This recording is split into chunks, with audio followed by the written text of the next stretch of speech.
Hello students, बेटा आज जो मैं आपको चैप्टर कराने वाला हूँ वो कराने वाला हूँ government budget. First of all happy Holi. Holi पे 6 नंबर तैयार कर लेना।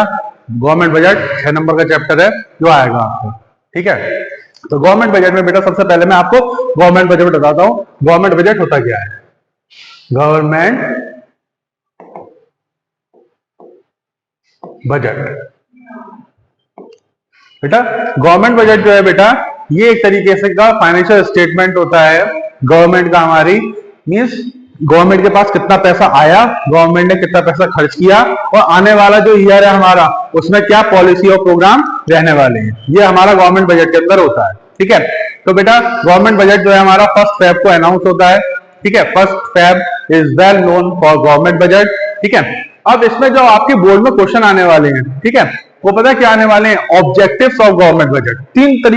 तीन जगह से क्वेश्चन आ सकते हैं। या तो ऑब्जेक्टिव ऑफ गवर्नमेंट बजट से क्वेश्चन आएगा, या फिर आपका आएगा भाई साहब जो गवर्नमेंट का रेवेन्यू और एक्सपेंडिचर होता है ना, ठीक है, capital expenditure, revenue expenditure, capital expenditure और रिसिप्ट वगैरह, ये सब इन सब से आएगा, ठीक है। या फिर तीसरा क्वेश्चन जो बन रहा है वो बन रहा है हमारा डेफिसिट, और डेफिसिट में भी जो फिस्कल डेफिसिट होता है वो। तो बेटा सबसे पहले मैं आपको ऑब्जेक्टिव डिस्कस करता हूं। गवर्नमेंट बजट के 7 ऑब्जेक्टिव हैं जो आपको करके जाने हैं, ठीक है। किसी भी तरीके से पूछ लेगा, ठीक। तो गवर्नमेंट बजट के बेटा ऑब्जेक्टिव की बात करता हूं मैं। Objectives of government budget. तो सबसे पहला ऑब्जेक्टिव जो है बेटा गवर्नमेंट बजट का, ठीक है, वो है जीडीपी ग्रोथ। क्या है?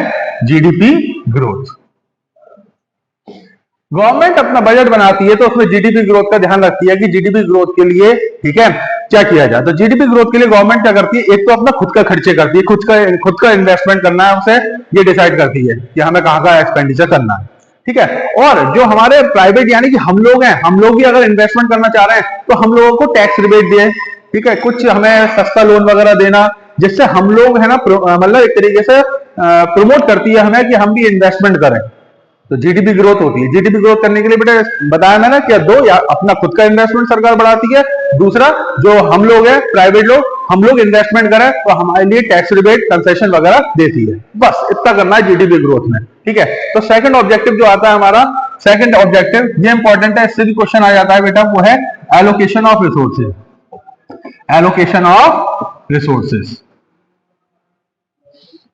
एलोकेशन ऑफ रिसोर्सेज में बेटा सरकार क्या करती है बेटा, जो गुड्स हैं, ठीक है भाई, दो तरीके के गुड्स हो गए। एक गुड्स होते हैं जो बेटा हमारी सोसाइटी के लिए यूजफुल है, और एक गुड्स होते हैं बेटा जो हमारी सोसाइटी के लिए हार्मफुल है। हार्मफुल में जैसे कि मैं आपको बताऊं शराब, सिगरेट वगैरह। अब इनके प्रोडक्शन को गवर्नमेंट क्या करती है? डिस्करेज करती है। शराब, सिगरेट वगैरह ये सब जो हमारी सोसाइटी के लिए गलत चीजें हैं, इनके प्रोडक्शन को डिस्करेज करती है, इन पर लगाती है बहुत ज्यादा टैक्स, ठीक है। और जो सोसाइटी के लिए यूजफुल है, जैसे कि खादी का कपड़ा हो गया, अच्छी चीज है यार खादी का कपड़ा, तो इन चीज के प्रोडक्शन के लिए गवर्नमेंट क्या करती है? कंसेशन देती है ना, सब्सिडीज वगैरह देती है, ठीक है। यानी कि एलोकेशन ऑफ रिसोर्सेज में जो प्रोडक्ट हमारी सोसाइटी के लिए है ना हार्मफुल है, उन पे हैवी टैक्स, और जो हमारी यूजफुल है सोसाइटी के लिए उनको सब्सिडी देती है, ठीक है, बढ़ावा देती है सब्सिडी देकर। तीसरा हमारा जो ऑब्जेक्टिव आता है बेटा इसमें, ठीक है, तीसरा ऑब्जेक्टिव आता है provision of public goods. Provision of public goods. Provision of public goods में क्या है बेटा? पब्लिक गुड्स क्या होते हैं? ये पब्लिक गुड्स वो होते हैं बेटा जो सोसाइटी को कलेक्टिवली नीडेड होते हैं, ठीक है, that is needed collectively by society. जैसे कि पुलिस हो गई, आर्मी, डिफेंस वगैरह जो है, तो ये किसी एक जने को नहीं चाहिए, ये पूरे किसको चाहिए? पूरे सोसाइटी को जरूरत है पुलिस की, ठीक है, डिफेंस की, सिक्योरिटी की, पूरे कंट्री के पीपल्स को जरूरत है।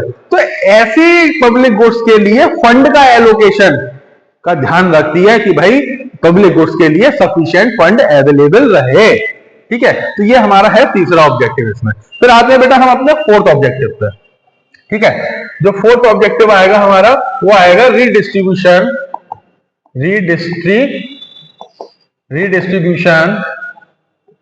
Of income and wealth.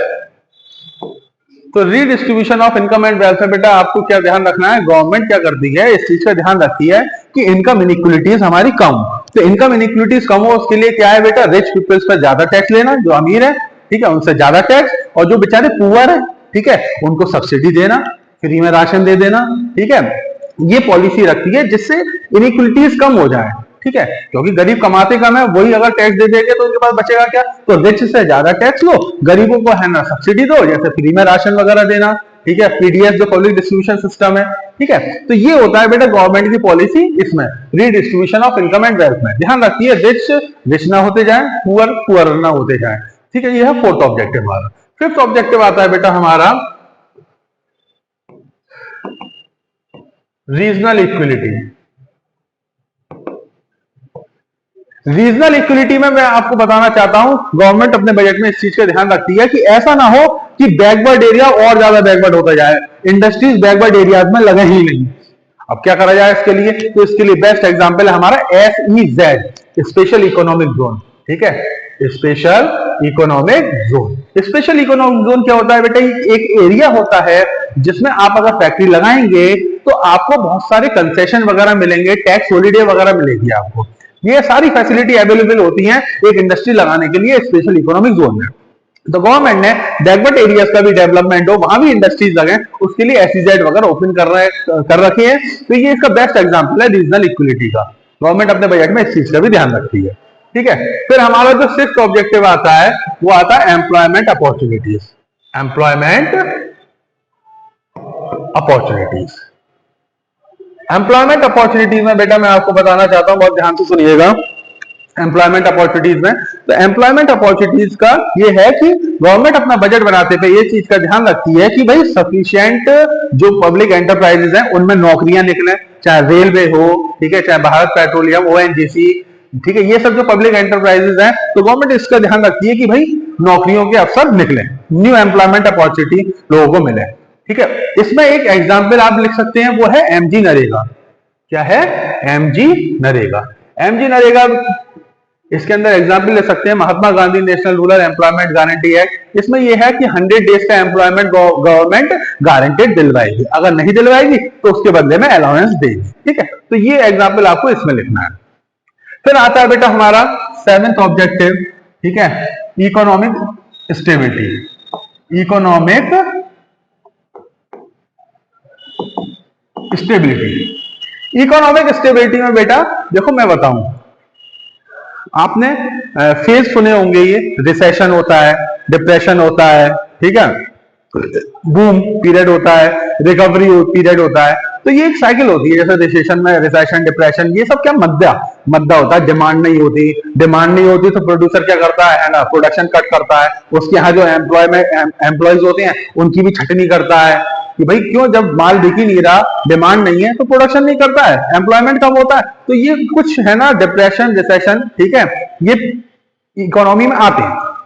तो गवर्नमेंट अपने बजट में इस चीज का ध्यान रखती है कि भाई इकोनॉमिक स्टेबिलिटी, स्थिरता बनी रहे। ये नहीं कि बहुत ज्यादा रिसेशन आ गया, एकदम से बूम पे चली गई, बूम में प्रोडक्शन ज्यादा हो रहा है, डिमांड ज्यादा है, ठीक है, इन सब के बीच में स्टेबिलिटी बनी रहे, गवर्नमेंट अपने बजट में इस चीज का ध्यान रखती है, ठीक है। तो इसी के साथ बेटा आपके ऑब्जेक्टिव पूरे हुए, और मैं बता रहा हूं 3 नंबर में पक्का आ सकता है ऑब्जेक्टिव का क्वेश्चन, ठीक है, ऑब्जेक्टिव करके जाओ, ठीक। अच्छा, इसके बाद हमारा नेक्स्ट क्वेश्चन, जो दूसरा क्वेश्चन बनेगा वो उस पर आते हैं। तो दूसरा क्वेश्चन जो बनेगा बेटा हमारा, ठीक है, वो पता है किससे बनेगा, components of budget. Components of budget, components of budget में बेटा बहुत ध्यान से सुनना,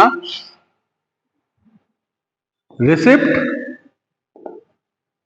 और एक्सपेंडिचर, रिसिप्ट और एक्सपेंडिचर। अब ये रिसिप्ट और एक्सपेंडिचर मैं आपको बता देता हूं, ये भी 2 तरीके के हो गए, ठीक है, और ये भी बेटा हमारे 2 तरीके के हो गए, ठीक, यानी कि रेवेन्यू रिसिप्ट और कैपिटल रिसिप्ट, रेवेन्यू रिसिप्ट और कैपिटल रिसिप्ट, ठीक है, रेवेन्यू एक्सपेंडिचर और कैपिटल एक्सपेंडिचर।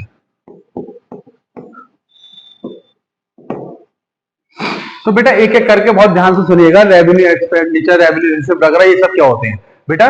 सरकार के पास देखो, ये रिसिप्ट है, पैसा आ रहा है, रिसिप्ट है तो सरकार के पास पैसा आ रहा है, ठीक है। तो बेटा रिसिप्ट, सरकार के पास पैसा, बहुत ध्यान से सुन लेना, सरकार के पास पैसा आए, सरकार के पास पैसा आए और वो सरकार को वापस नहीं करना पड़े, सरकार के पास पैसा आए वो सरकार को वापस ना करना पड़े, ठीक है, यानी कि लायबिलिटी ना बढ़े, ना ही असेट कम हो कि कोई चीज बेच के है ना पैसा आया सरकार के पास, ठीक है, तो neither reduce asset nor create liability, neither reduce asset, ठीक है, neither reduce asset nor create liability, nor create liability,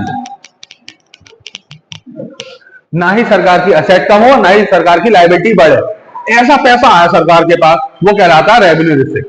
तो ऐसा पैसा कौन सा है? ऐसा पैसा भाई साहब tax receipt, non tax receipt. Tax receipt आप जानते हो बेटा, इनकम टैक्स हो गया, कस्टम ड्यूटी हो गई, ठीक है, जीएसटी हो गया, ये टैक्स का पैसा है। टैक्स क्या कंपल्सरी पेमेंट होता है भाई, पब्लिक देती है, तो टैक्स का पैसा सरकार के पास जाता है तो सरकार को वापस थोड़ा ना करना है, वो बात अलग है, किसी का ज्यादा पहुंच गया है रिफंड वगैरह वो चीज अलग है, पर टैक्स इनकम टैक्स है, जितना आप कमा रहे हो जिस हिसाब से जो परसेंटेज है वो टैक्स आपको देना पड़ेगा। तो ये जो टैक्स का पैसा है ये हमारा आता है रेवेन्यू रिसिप्ट में।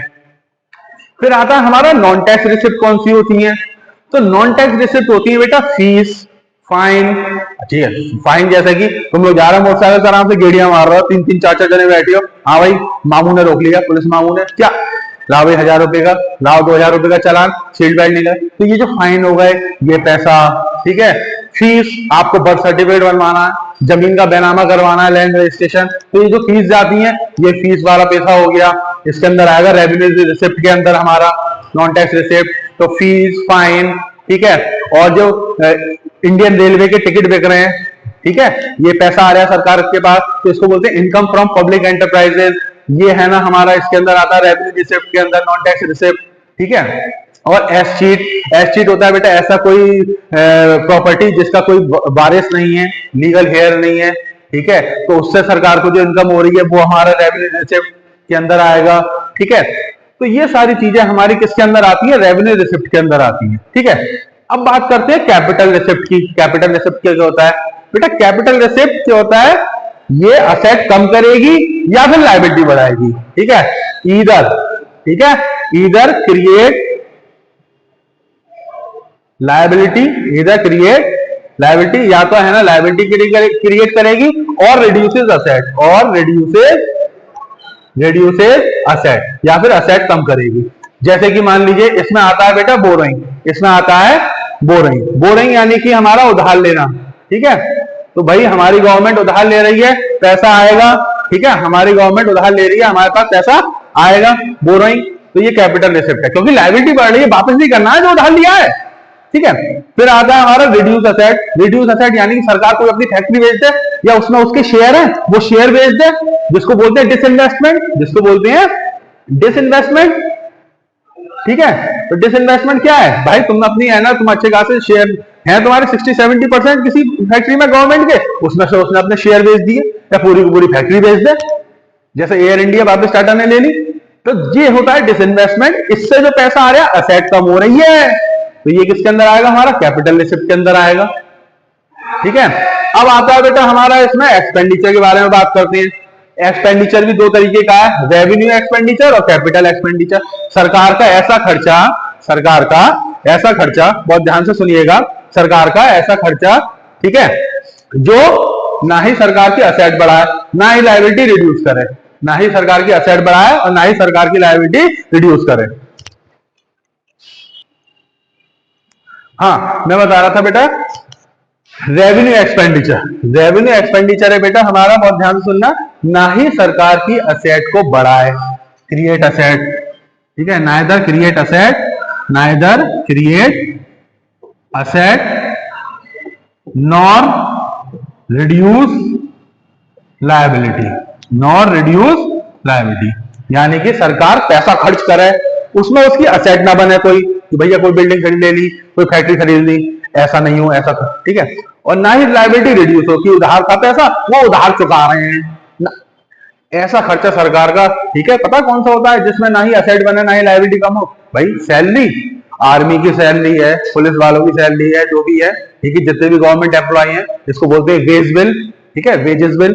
तो ये है ना हमारा रेवेन्यू एक्सपेंडिचर में आएगा। सब्सिडीज वगैरह का खर्चा करती है सरकार, वो किसमें आएगा, वो हमारा इसमें आएगा रेवेन्यू एक्सपेंडिचर में।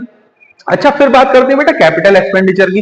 कैपिटल एक्सपेंडिचर नाम से क्लियर है, या तो असेट बनेगी या लायबिलिटी रिड्यूस होगी, ठीक है, क्रिएट असेट, ठीक है, क्रिएट असेट और रिड्यूसेस लायबिलिटी, और रिड्यूसेस लायबिलिटी, ठीक है।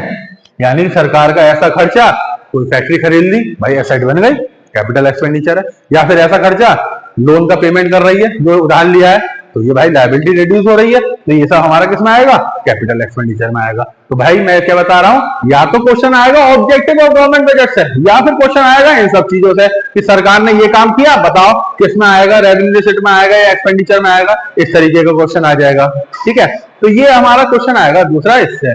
और जो तीसरा क्वेश्चन आएगा, ठीक है, इस चैप्टर से बेटा 3 ही क्वेश्चन बन सकते हैं बस, एक तो ऑब्जेक्टिव से, दूसरा इससे, और तीसरा है बेटा हमारा डेफिसिट, ठीक है, बजट डेफिसिट, बजट डेफिसिट से क्वेश्चन बनेगा। तो मैं साफ बता रहा हूं बेटा, डेफिसिट का मतलब होता है घाटा, ठीक है, इसमें तेरा घाटा मेरा कुछ नहीं जाता। तो बजट डेफिसिट, बजट घाटे में कब होगा, तो भाई सरकार के पास पैसा कम आए, खर्चे ज्यादा हो जाए सरकार के, घाटा, बजट डेफिसिट, ठीक है, सरकार के पास पैसा कम आए, रिसिप्ट कम आए, ठीक है, और सरकार का खर्चा ज्यादा हो, तो ये है हमारा डेफिसिट, घाटा, बजट डेफिसिट। अब ये डेफिसिट भी 3 तरीके का होता है मेरे भाई, ठीक है। एक होता है बेटा हमारा, ठीक है, रेवेन्यू डेफिसिट, रेवेन्यू डेफिसिट, ठीक है, और एक होता है हमारा फिस्कल डेफिसिट, ठीक है, और एक होता है हमारा प्राइमरी डेफिसिट, ठीक है। ये 3 तरीके के बजट के घाटे हमारे हैं। तो सबसे पहले बेटा रेवेन्यू डेफिसिट, नाम से क्लियर है, रेवेन्यू डेफिसिट, यानी कि केवल 2 ही चीज देखनी है, खर्चा भी रेवेन्यू वाला और रिसिप्ट भी रेवेन्यू वाली, 2 ही चीज देखनी है। यानी कि रेवेन्यू एक्सपेंडिचर, रेवेन्यू एक्सपेंडिचर ज्यादा हो, किससे, रेवेन्यू रिसिप्ट से, रेवेन्यू रिसिप्ट, ठीक है, यानी कि सरकार का रेवेन्यू वाला खर्चा ज्यादा हो जाए, सैलरी फैलरी वाला, ये सब सब्सिडी वाला, ठीक है, और सरकार के पास रिसिप्ट, टैक्स वैक्स का जो पैसा आ रहा है ना, टैक्स और नॉन टैक्स रिसिप्ट, वो कम आए, खर्चा ज्यादा हो, तो ये वाला कहलाता है हमारा रेवेन्यू रिसिप्ट, ये कहलाता है हमारा रेवेन्यू रिसिप्ट, ठीक है। फिर आता है फिस्कल डेफिसिट। क्या होता है फिस्कल डेफिसिट में बेटा, तो बेटा फिस्कल डेफिसिट बता रहा हूं, फिस्कल डेफिसिट में क्या है बेटा, कैपिटल एक्सपेंडिचर और रेवेन्यू एक्सपेंडिचर, यानी कि टोटल एक्सपेंडिचर, टोटल एक्सपेंडिचर ज्यादा हो सरकार का, ठीक है, किससे, total receipt, revenue receipt plus capital receipt, ठीक है, टोटल एक्सपेंडिचर सरकार का ज्यादा हो टोटल रिसिप्ट से, ठीक है। बस अदर देन बोरोइंग, जो उधार लिया है ना पैसा आपने, अदर देन बोरोइंग, बोरोइंग छोड़ दो, बाकी जो पैसा आया है ना सरकार के पास, वो कम आया हो, सरकार का खर्चा ज्यादा हुआ हो, सरकार का टोटल खर्चा ज्यादा हुआ, सरकार के पास जो पैसा आया उधार वाला हटाकर, उधार वाला पैसा, बोरिंग वाला पैसा हटाकर सरकार के पास जो पैसा आया है वो कम आए, वो हमारा कहलाता है फिस्कल डेफिसिट, वो हमारा कहलाता है फिस्कल डेफिसिट, ठीक है, अदर देन बोरिंग, ठीक है। फिर प्राइमरी डेफिसिट क्या होता है, प्राइमरी डेफिसिट होता है बेटा प्राइमरी, ठीक है, डेफिसिट, प्राइमरी डेफिसिट में बेटा, ठीक है, ये होता है फिस्कल डेफिसिट, फिस्कल डेफिसिट जो अभी हमने निकाला है, fiscal minus interest payment, minus interest payment. Primary deficit में जो फिस्कल डेफिसिट आ रहा है ना, उसमें से इंटरेस्ट पेमेंट और निकाल दो, यानी जो लोन ले रखा है ना, उन पे जो इंटरेस्ट जाएगा वो वाला पेमेंट भी हटा दो, तो हमें पता लग जाता है प्राइमरी डेफिसिट।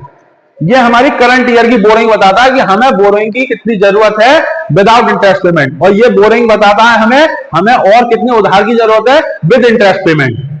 फिस्कल डेफिसिट बताता है कि हमें कितने उधार की जरूरत है विद इंटरेस्ट पेमेंट, और ये है हमें कितने उधार की जरूरत है विदाउट इंटरेस्ट पेमेंट। तो ये है फिस्कल डेफिसिट और प्राइमरी डेफिसिट, ठीक है। अच्छा, अब इसके अंदर है ना क्वेश्चन किस तरीके से आएगा, मैं आपको क्वेश्चन बता दूं कि इनकी इंप्लीकेशंस क्या होती हैं, ठीक है।